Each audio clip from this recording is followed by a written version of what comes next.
tenho nada a esconder. O negócio do Flávio é grande, é dinheiro. Eu quero Daniel Vorcaro e Augusto Lima sentado naquela CPMI. Esse é um lado. É o lado da corrupção. Acorda, gente. Não é possível. Né? O eleitor não pode ser tão cínico a ponto de não ver isso. Do outro lado está o filme do presidente Bolsonaro. Por que o filme do seu pai foi bancado pelo Vorcaro? E apesar de você ter dado liberdade, Daniel, de antes de te cobrar, eu fico sem graça de ficar te cobrando, tá? Porque tá num momento muito decisivo aqui do filme. Sim, tinha um contrato que, ao ele não pagar essas parcelas, tinha uma grande chance de o filme sequer ser veiculado. A democracia precisa sempre ter uma oposição forte. Não é essa oposição louca, não é essa polarização tóxica.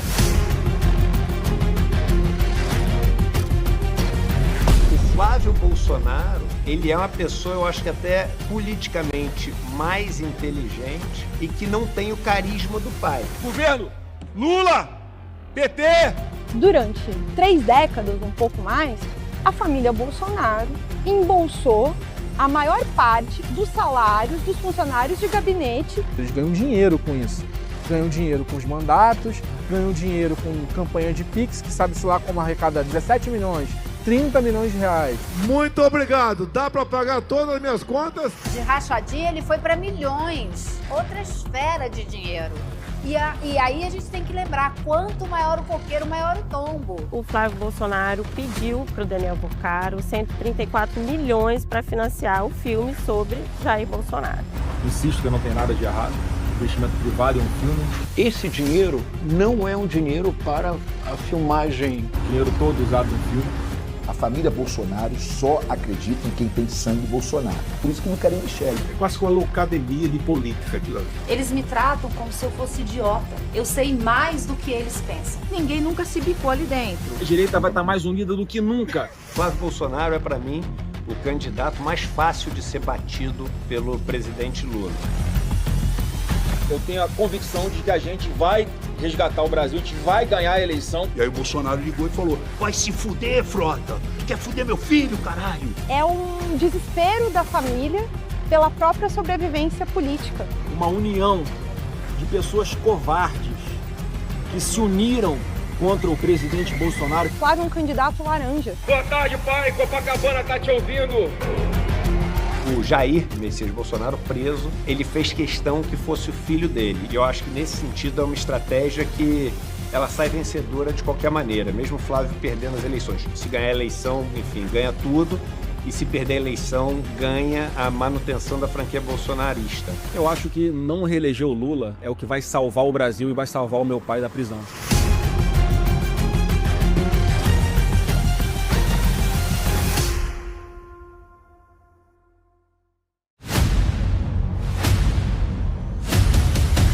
O Flávio inteiro é o calcanhar de Aquiles. O Flávio tem muitos esqueletos no armário. E nem começaram ainda a trazer à tona, porque a maior parte do Brasil não conhece o esquema da rachadinha no Rio de Janeiro. A maior parte do Brasil não sabe que o Flávio tem assessores que eram parentes de alguns dos principais personagens da milícia do Rio de Janeiro. O Flávio homenageou personagens vários ligados à milícia no Rio de Janeiro. O Flávio é uma pessoa que sempre foi muito próxima a Ciro Nogueira, a Rueda e vários outros personagens que agora estão explodindo de denúncias aí com o caso Master. No início, antes do vazamento, eu estava apreensivo que ele pudesse dar uma estirada grande. À medida que foram vazando, foi chegando as informações, etc., eu acho que quebrou bastante a pressão que eles tinham. Hoje está todo mundo apavorado com os próximos passos. Eles ficaram mais retraídos. Eu acho que o maior potencial de destruir o Bolsonaro, o Flávio Bolsonaro, nessa campanha é o caso do Master. É a relação dele com o Vorcaro. Porém, não desconto que uma investigação bem feita no Rio de Janeiro sobre a ligação do Cláudio Castro com o crime organizado ajude ainda mais, porque o Flávio Bolsonaro é o cara que colocou o Cláudio Castro na política, que colocou o Cláudio Castro como vice do Witzel, e deu no que deu.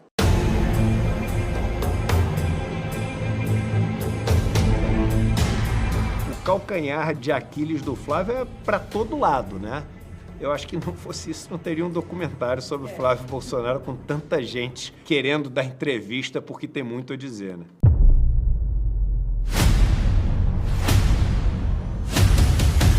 Eu sou um direitista conservador arrependido. Eu não sou um bolsonarista arrependido. Porque antes de existir o fenômeno bolsonarismo, eu já era de direita e já era conservador, e já era um cristão.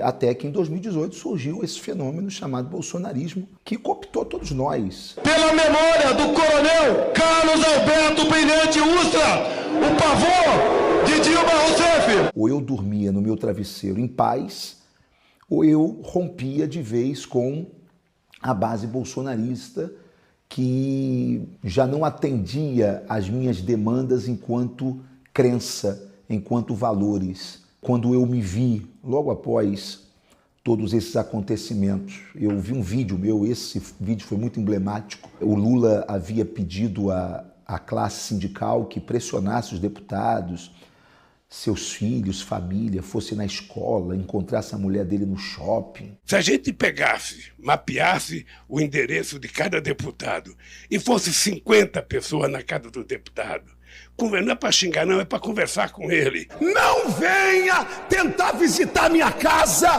porque vai ser na bala. Estão me ouvindo? Vai ser na bala, seus vagabundos. Eu nunca tive arma, eu nunca tive revólver na minha vida, nunca dei um tiro. E eu sou pastor há 30 anos pelas Assembleias de Deus. Quando eu me vi naquele vídeo, eu senti vergonha de mim mesmo. E vi que eu estava cooptado por uma cegueira ao ponto de eu não me reconhecer como cristão, como pastor. E aí eu vi que eu estava mais parecido com Bolsonaro do que com Jesus. Jair era uma personalidade fragmentada. Ao mesmo tempo ele era agradável, às vezes ele era alguém cruel, mas muito cruel. Quem primeiro caiu na real, não é que ele caiu na real, ele recebeu informação, foi o Gustavo Bebiano.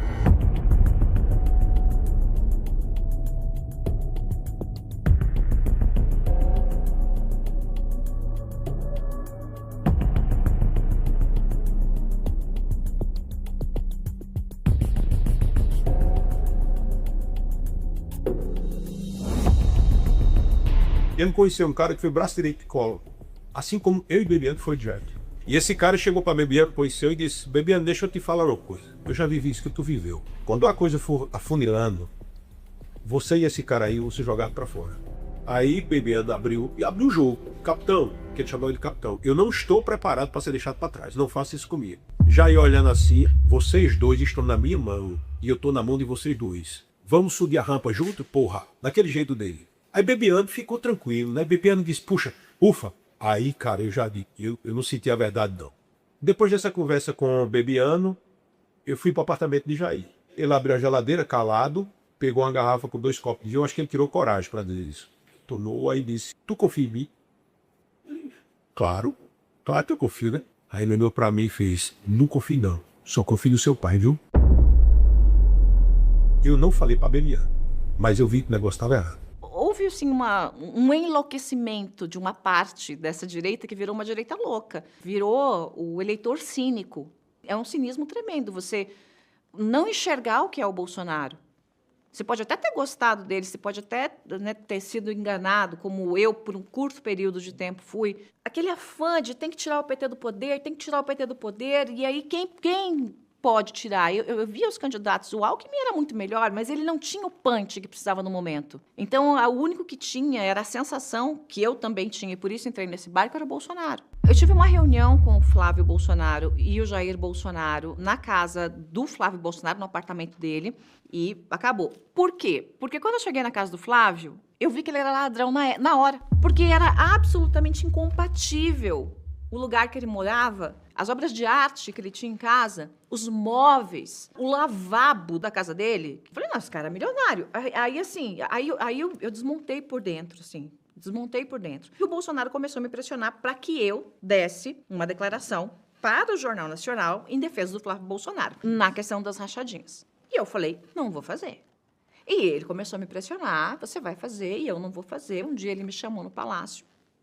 Eu cheguei lá, ele bateu na mesa, sim, e falou, você vai fazer. E eu bati na mesa e falei, eu não vou fazer, porque eu não defendo vagabundo. Eu desci e ali eu falei, acabou.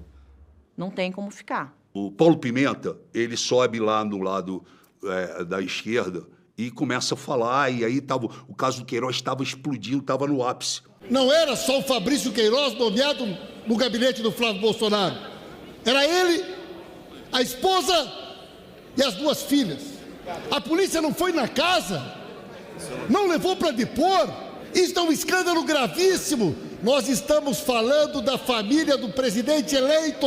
E aí eu falei, presidente, eu quero subir aqui. Sórdidos sobem aqui para falar do Queiroz. Eu também quero o Queiroz preso. E aí? Aí na hora que eu falei isso, meu telefone tocou. Eu encerrei, peguei o telefone, era o Bolsonaro. E aí o Bolsonaro ligou e falou, tá maluco, caralho? Tá pensando o quê? Vai se fuder, Frota? Porra, cala essa matraca. Porra, tu quer fuder meu filho, caralho? E desligou o telefone. Passou assim uns 15 minutos, o Flávio foi lá na Câmara e subiu aonde eu tava, chegou pra mim e fez assim, ó. Frota, papai tá puto contigo. Papai tá puto contigo. Aí chegou no meu ouvido e falou, porra, tu quer me fuder, cara? Como é que tu pede a prisão do Queiroz? Eu falei, Flávio, a gente fez a campanha juntos. Tu nunca me falou de Queiroz. Você nunca falou pra mim que essa bomba pudesse estourar. Aí ele ficou olhando pra mim e falou, ó, papai tá puto contigo, não quer falar contigo mais.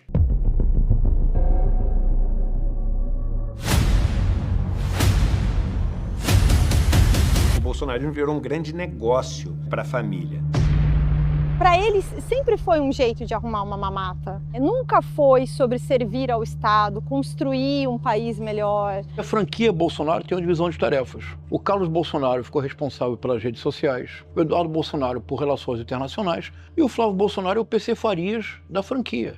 Ele é o homem do dinheiro. O Flávio gosta de dinheiro, amigo. O negócio do Flávio é grande, é dinheiro. Entendeu? O Flávio faz qualquer negócio com dinheiro. E vocês vão ver aí. A família Bolsonaro, na época, antes da presidência. Eles estavam todos aqui no Rio, então era tudo Bolsonaro. Não tinha o mandato do Flávio, o mandato do Carlos e o mandato do Jair. Todos eles eram uma coisa só. E tinha uma divisão de tarefas. E dentro dessa divisão de tarefas, uma das tarefas que ficava com o Flávio era a relação com as polícias. Mas não era qualquer relação com as polícias. Era, sobretudo, a relação com a banda podre da polícia do Rio de Janeiro. Os filhos são a subdivisão da personalidade do pai. O Flávio é a parte malandra do pai. O Eduardo já gostava de facilidade. Ser embaixador nos Estados Unidos, gostava muito de viajar, o que fazia com que o salário de deputado dobrasse. O mais ousado, o que mais vem pro ataque, quer ir pro debate, é o Eduardo. O Flávio Bolsonaro, ele é uma pessoa, eu acho que até politicamente mais inteligente e que não tem o carisma do pai. Eu acho que ele também é um bom operador político e sabe fazer esse trabalho bem, muito melhor do que o Eduardo, do que o Carlos e, obviamente, do que o Renan. Foi duro ver meu pai naquele estado. E o que parece é que o negócio dos Bolsonaro começa com as rachadinhas, evolui para influência política da família e chega no ápice criando a primeira grande franquia política do Brasil, que é a franquia do bolsonarismo. Uma franquia que tem o poder de eleger de vereadores a governadores em boa parte do Brasil.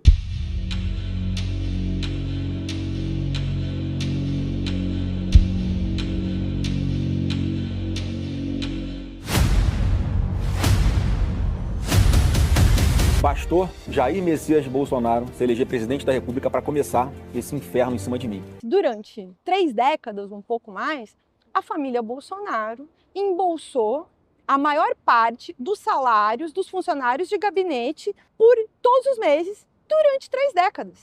Então é muito dinheiro. Quando a gente usa essa palavra rachadinha, que é o modo como essa prática é usada aqui dentro das casas legislativas, a gente diminui um crime que é o quê? Lavagem de dinheiro, corrupção, peculato e, dependendo das circunstâncias, outros crimes. Era pelas rachadinhas, principalmente, né? Então eles ganhavam dinheiro, sobretudo, e o próprio Ministério Público mostrou, com o dinheiro dos funcionários dos gabinetes. E aí entra em cena uma pessoa que tem um nome muito conhecido, que se chama Fabrício Queiroz, que é aquele policial que foi flagrado num relatório do COAF com uma movimentação atípica de cerca de 6 milhões de reais durante alguns anos. E isso é o que dá o estopim para a gente começar a entender o esquema de devolução de dinheiro do gabinete do Flávio e dos demais. Eles combinavam percentuais, alguma coisa entre 70%, 80%, 90% dos valores dos salários tinham que ser devolvidos. Eles tinham que devolver a restituição do imposto de renda, eles tinham que devolver parte do que eles recebiam do Vale Alimentação, eles tinham que todas as verbas acessórias também tinha um percentual em cima que tinha que ser entregue. E nesse esquema, o chefe de gabinete recebe esse dinheiro de cada um desses funcionários e devolve em dinheiro vivo. E isso volta às mãos da família Bolsonaro, no caso do senador Flávio Bolsonaro, por meio do dinheiro em espécie entregue. E aí é lavado com pagamento de despesas pessoais, impostos, IPTU, IPVA, plano de saúde, boleto das escolas das filhas e, claro, imóveis. Essa estrutura das rachadinhas, ela existiu. E era um problema estrutural ali da família, não é? Até porque o Queiroz nunca foi um homem do Flávio Bolsonaro, ele era um homem de confiança do ex-presidente Bolsonaro e ele operava nos gabinetes dos filhos como o olho do pai. De tal forma que eu não posso acreditar que este foi um erro ligado apenas ao hoje senador Flávio Bolsonaro, na época deputado. Eu acredito que, na verdade, era um esquema familiar. Os 51 imóveis da família Bolsonaro comprados com algum dinheiro em espécie. E dos que mais tiveram compras de imóveis com dinheiro vivo, está Flávio Bolsonaro. E pelo que ficou registrado da quebra de sigilo bancária dele, pelo menos 3 milhões de reais em cash andou pelas mãos do próprio senador. Foi o que a investigação do Ministério Público do Rio de Janeiro demonstrou ao investigar ele por organização criminosa, lavagem de dinheiro e peculato, e apontou um desvio de cerca de 6 milhões de reais em 2020, quando ele foi denunciado. A rachadinha saiu caríssimo, porque a gente não sabe qual o preço que foi pago para o sistema sentar em cima do processo. Nunca iniciou um processo criminal contra mim. Ele não foi julgado pela denúncia porque eles deram um jeito de derrubar provas do caso. Mas não é como se o Flávio fosse inocente, que é o discurso que ele quer fazer.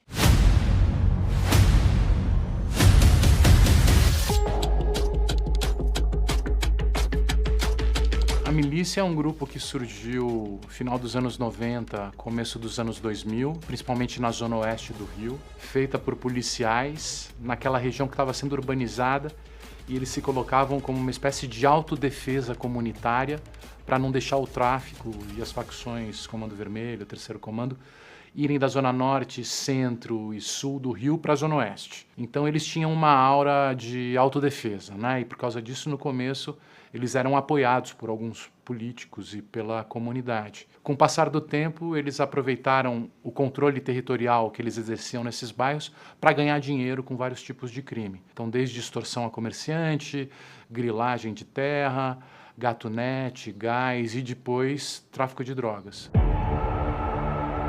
Fabrício Queiroz, que é um praça da região do 18º Batalhão, que começa a articular esse esquema para o Flávio Bolsonaro.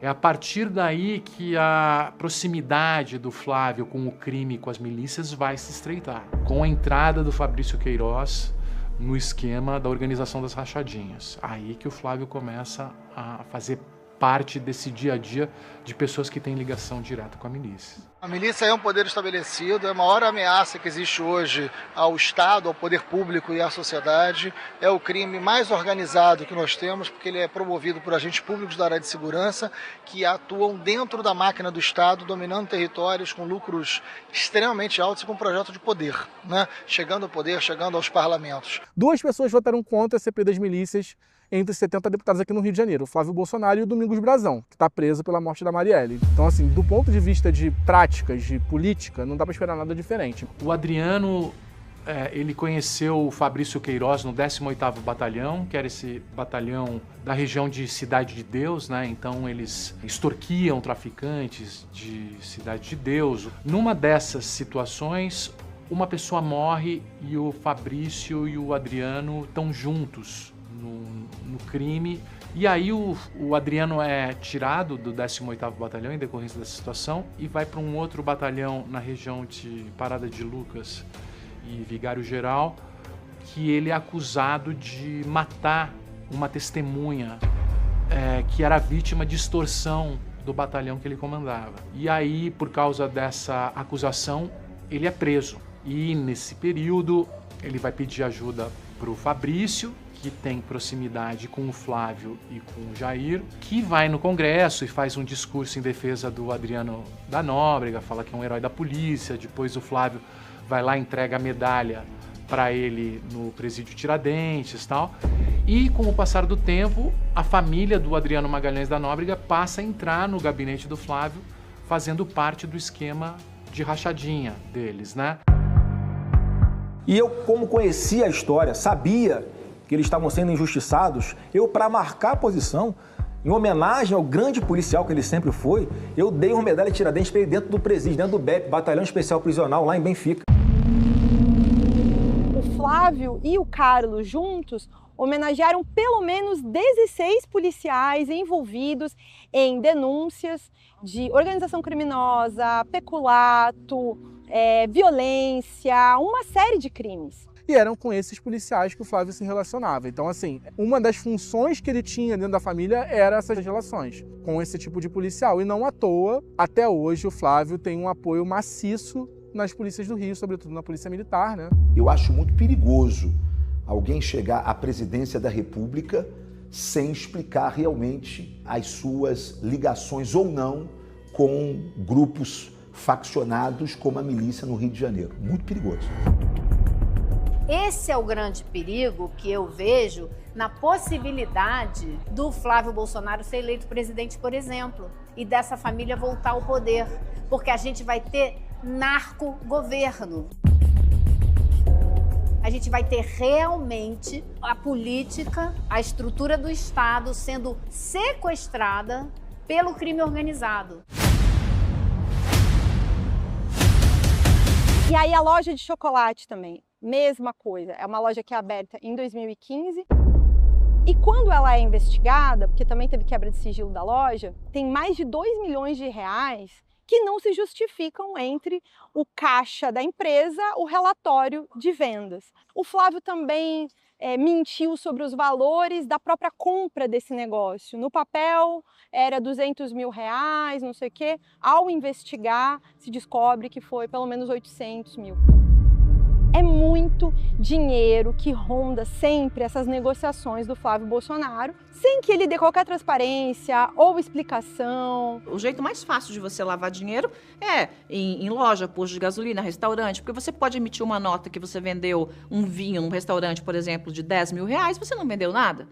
Você paga o imposto e lava o dinheiro. E escritório de advocacia também. E é fácil de fazer lavagem de dinheiro. E o Flávio tinha tudo isso no entorno dele. E eu consegui falar na época com a administradora desse escritório dele, que se chama Letícia Reis. Mas, recentemente, a CPI do INSS descobriu que essa Letícia Reis, que é quem administra o escritório do Flávio, é irmã do sócio do careca do INSS. O careca do INSS, que é o pivô aí do escândalo, dos descontos, das fraudes, das aposentadorias. A partir do momento do óbito do aposentado, o governo não tem mais o que fazer por ele. O Flávio é um cara extremamente apagado. Eu desafio, eu tenho feito isso nas minhas redes sociais, alguém em 5 minutos me falar 2 bons projetos que o Flávio Bolsonaro fez para o país, como senador. Ninguém consegue me responder isso, nem ele próprio. O Flávio, ele passou 8 anos aqui no Senado, né? E ele só conseguiu aprovar 2 projetos que têm o nome dele, que ele não é autor de nenhum dos 2. Ele tinha a faca e o queijo na mão para se destacar aqui dentro. Ele era o filho do presidente, ele podia reivindicar a liderança do partido. 4 senadores só. Mas sabe por que não é? Porque dá trabalho. A senadora Soraya Tronic, que foi uma dessas 4 pessoas eleitas pelo mesmo partido que ele, me contou que ele vinha nas reuniões, quando ele aparecia, porque não era comum aparecer, ele sentava 2 minutos e ia embora. Então ele é conhecido como um medroso, como um cara que não se coloca, que não é um articulador, ou seja, é um 0-1 à esquerda.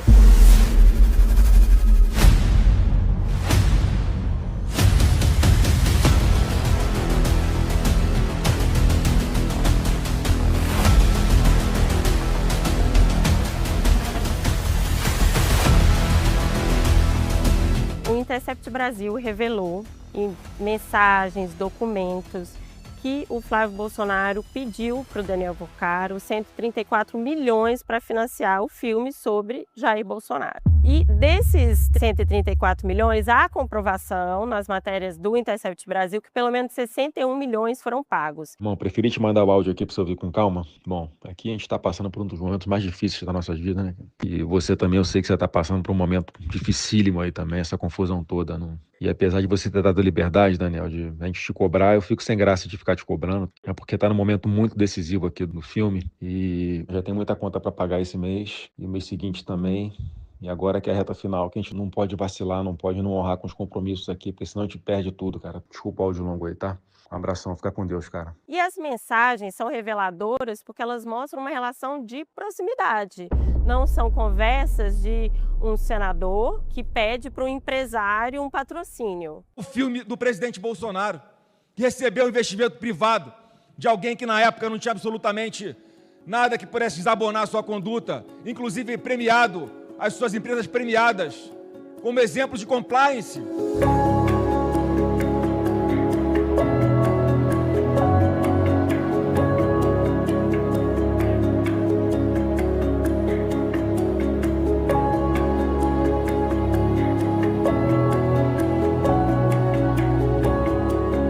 Flávio Bolsonaro, ouvir você cobrando dinheiro do Vocaro é imperdoável.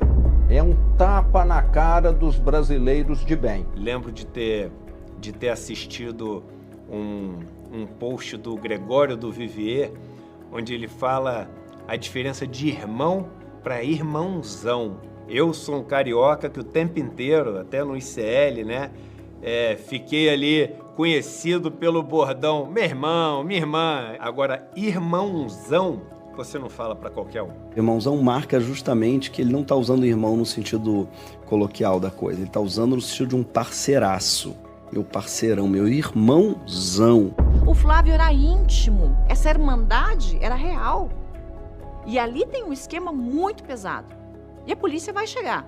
Não tem como não chegar. E ele foi lá visitar o cara na casa dele. Diz o Flávio, que ninguém acredita, nem os correligionários dele, que foi lá para botar um ponto final na história do filme. Claro que não, você bota um ponto final na história do filme dizendo que o seu advogado liga para ele, diz que acabou, que não dá. Eu estive com ele mais uma vez após esse evento, quando ele passou a usar o monitoramento eletrônico, ele não podia sair da cidade de São Paulo. Eu fui sim ao encontro dele para botar um ponto final nessa história.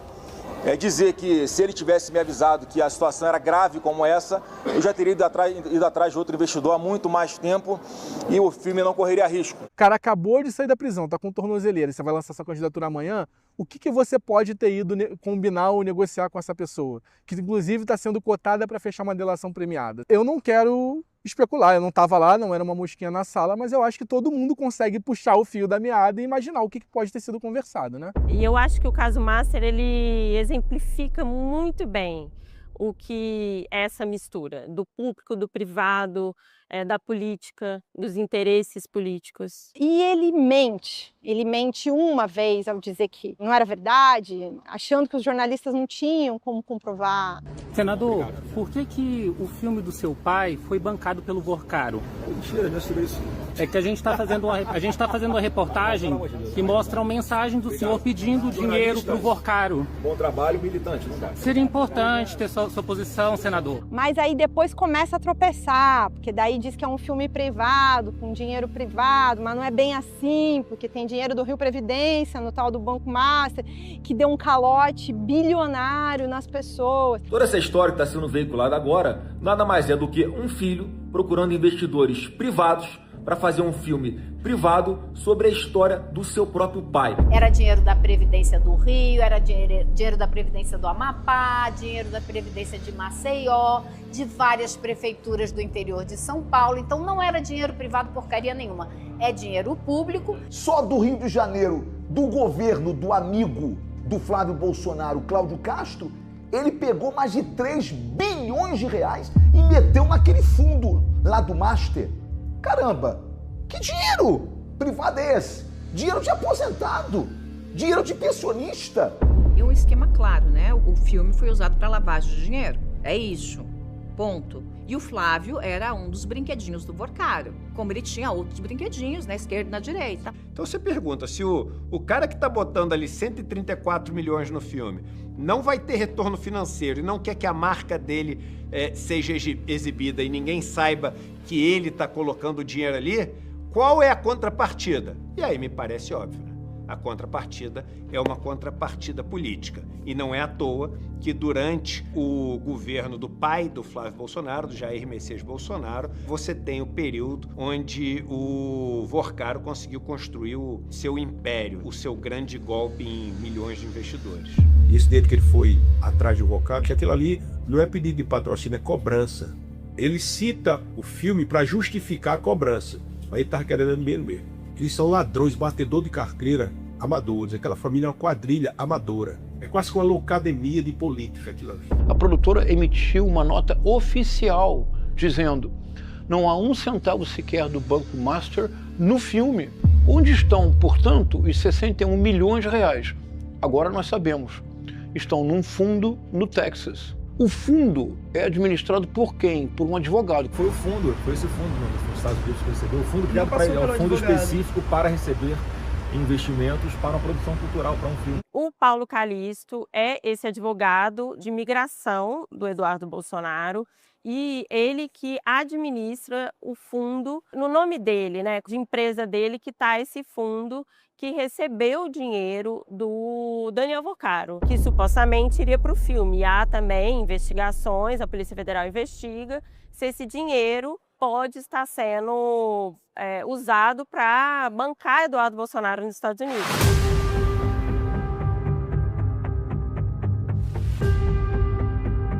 E esse dinheiro, que já se sabe, não tem mais o que se questionar, que foi para esse fundo, esse advogado ligado a Eduardo, e que vocês vão ver que Eduardo vive exclusivamente desse dinheiro. Ele viaja para cima e para baixo, ele viaja em avião de primeira classe, e ele diz para a revista Piauí que eram doações. Então, assim, até hoje ele está vivendo de doações, que pode ter sido doações do Daniel Vorcaro. Acabou de sair agora mais uma matéria falando, né, ou sugerindo que eu estou sendo bancado, financiado nos Estados Unidos por Daniel Vorcaro, o que é uma mentira. Esse dinheiro foi usado para um filme? Foi usado para comprar mansão? Quem mora na mansão que foi comprada? Isso tudo vai ser vasculhado, então vai ter muito mais coisa. E aqui no Brasil a gente sabe que tem a história da mansão aqui em Brasília.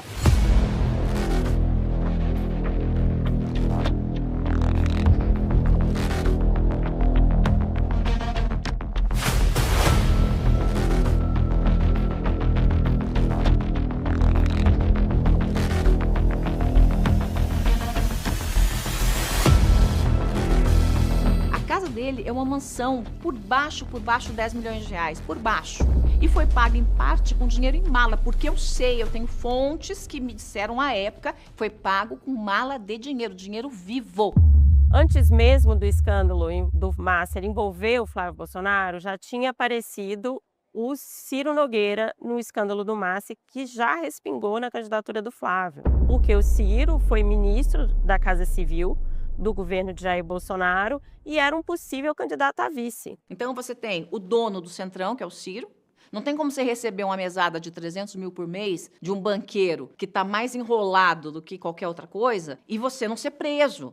Você tem o Jacques Wagner. E, gente, dá uma esticada aí que vai dar muita coisa. A trilha do dinheiro, o caminho do dinheiro tem que ser muito bem seguido, muito bem pesquisado, porque é aí que caiu o Al Capone, não é? Logo que o Flávio foi escolhido para ser o candidato, uma das coisas que perguntaram para ele lá dentro do PL, os dirigentes do PL, foi justamente se tinha alguma coisa para se preocupar do Flávio ter alguma relação, algum pagamento, alguma coisa com o Daniel Vorcaro ou o caso do Master, porque justamente o bolsonarismo estava num momento de fritar o ministro Alexandre de Moraes por causa do contrato da mulher do ministro Alexandre de Moraes com o Daniel Vorcaro no valor de 129 milhões. E o Flávio mentiu para o pessoal do PL, dizendo que não tinha nada. Porque ninguém sabia, então ele estava escondendo dos colegas de partido dele toda essa história. Aí foi dar uma entrevista na CNN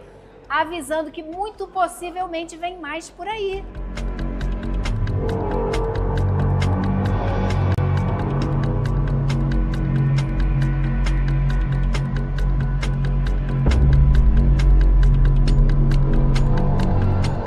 Graças a Deus, eu sou muito bem recebido por onde eu passo, tiro foto com todo mundo que me pede, eu não tenho como saber quem é aquela pessoa que está tirando foto comigo. Eles estão seguindo o rastro do dinheiro. É uma franquia para continuar sugando o Estado com emendas, com dinheiro do fundo partidário, né, para continuar ganhando dinheiro, porque o que move esse clã não é tanto o poder, e sim o dinheiro que você pode conseguir com o poder.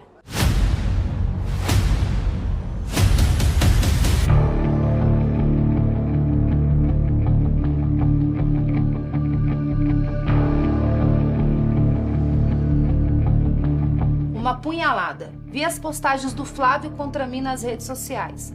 Palavras duras, tom agressivo. Eu abençoei a escolha do Jair e a pré-candidatura do Flávio. Nas mesmas redes sociais nas quais ele e os irmãos me atacaram. Eles me tratam como se eu fosse idiota. Como se eu fosse alguém que chegou ontem, mas eu não sou. Eu sei mais do que eles pensam. Falei quase tudo o que precisava ser dito. Quase tudo. A verdade está aqui, para quem quiser ver. Isso foi uma pancada na campanha do Flávio, ninguém esperava. Tanto que ele foi para as redes sociais, já pedir desculpas. Eu sou casado há 16 anos, pai de 2 filhas maravilhosas, nunca desrespeitei, maltratei ou humilhei uma mulher na minha vida. Eu jamais faria isso com a esposa do meu próprio pai. Em nenhum momento eu ofendi ou tive a intenção de ofender a Michelle. Se eu fiz em algum momento, mais uma vez, eu peço desculpas. Mas isso é só da porta para fora. Porque da porta para dentro continua a guerra. É extremamente bélica a relação dos filhos do Bolsonaro com a Michelle Bolsonaro. E o Jair Bolsonaro, será que ele sabia? A família Bolsonaro não confia nem na Michelle, porque a própria família, inclusive o Jair, não a vê como uma Bolsonaro. É mulher do pai, que pode ser descartada ou se tornar um problema amanhã. A família Bolsonaro só acredita em quem tem sangue Bolsonaro. Por isso que não querem Michelle, porque ela não tem sangue Bolsonaro. Eles acham que todo mundo trai. Ela não é Bolsonaro, ela pode se separar dele e assumir vida própria. Ninguém nunca se bicou ali dentro. Logo depois que o Flávio foi escolhido pelo pai para ser o candidato, naquela briga que ele tinha com a Michelle, ele repete que o filho é ele que está há mais tempo na política do que ela, e que é ele que ajuda o pai, e que é ele que tem sangue Bolsonaro. Claro que ela sabe de muita coisa e ela brigava muito pelo golpe. Eu sei mais do que eles pensam.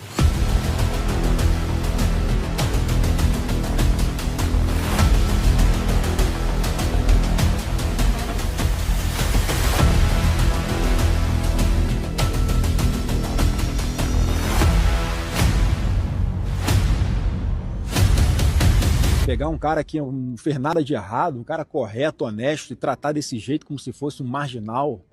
Os crimes aí que ele foi condenado agora foi um grande teatro que o Alexandre de Moraes armou para cima dele.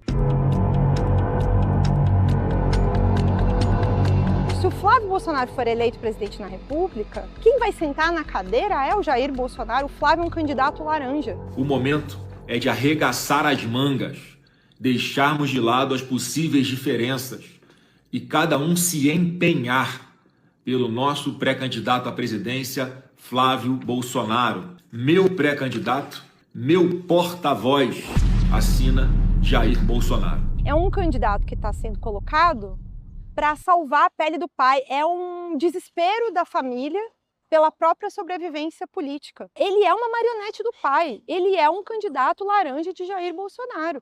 Ele não tem nenhuma experiência concreta no executivo, nunca teve nenhum cargo no executivo. Toda vez que é pressionado publicamente, ele fica tenso, nervoso, não responde ou até desmaia, como já vimos quando ele foi candidato a prefeito aqui no Rio de Janeiro. De que forma o senhor pretende trabalhar em conjunto com os outros municípios da área metropolitana? Tá passando mal. Tá passando mal. Por favor, não dá para continuar. Tá passando mal. Os assessores podem, ele tá passando mal, por favor. E ele foi embora, porque não conseguiu voltar pro debate. Saiu todo sujo, todo borrado. Amarelou mesmo. Na segurança pública, que é onde ele tanto quer dizer que ele tem experiência, a experiência dele foi homenagear bandido. Flávio, ele vai vender tudo. Ele vai negociar tudo. Eu não tenho medo e receio nenhum. E sem afirmar, ele vai governar com o Centrão, coisa que o Centrão não consegue com Lula. Lula não negocia autoridade. Lula negocia o poder.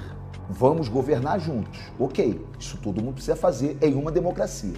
Agora, ele não negocia autoridade. Eu acho que o primeiro é a transformação do Estado em instrumento do crime organizado.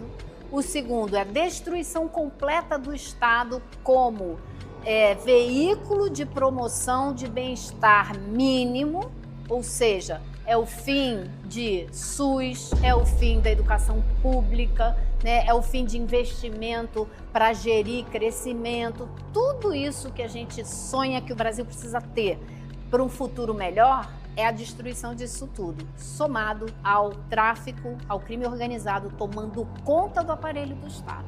Mas o Flávio Bolsonaro, quando foi no CPAC, ele disse com todas as palavras: o Brasil é estratégico para o futuro dos Estados Unidos.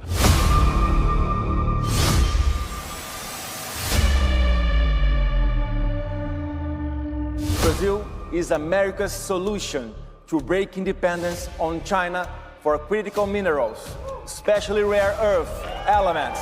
Essa articulação transnacional é muito clara, é absolutamente evidente. Tanto que me parece que agora, em 2026, o verdadeiro tema da campanha não será a democracia. O verdadeiro tema da campanha será a soberania nacional.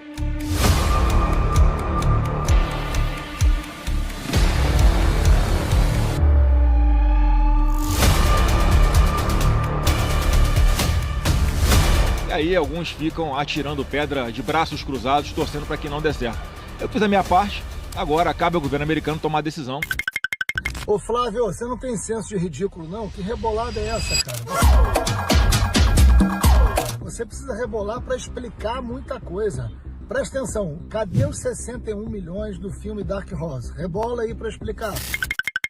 Ciro Nogueira, né? Mesada do Vorcaro, seu irmão lá do filme. E aí, rebola mais aí, mas rebola e explica. Flávio Bolsonaro é, para mim, o candidato mais fácil de ser batido pelo presidente Lula. Entre vários outros nomes, inclusive o nome do Tarcísio, que eu acho que seria uma disputa muito mais difícil para o presidente Lula, o Jair Messias Bolsonaro, preso, ele fez questão que fosse o filho dele. E o motivo, para mim, é a manutenção do poder do negócio dessa franquia bolsonarismo.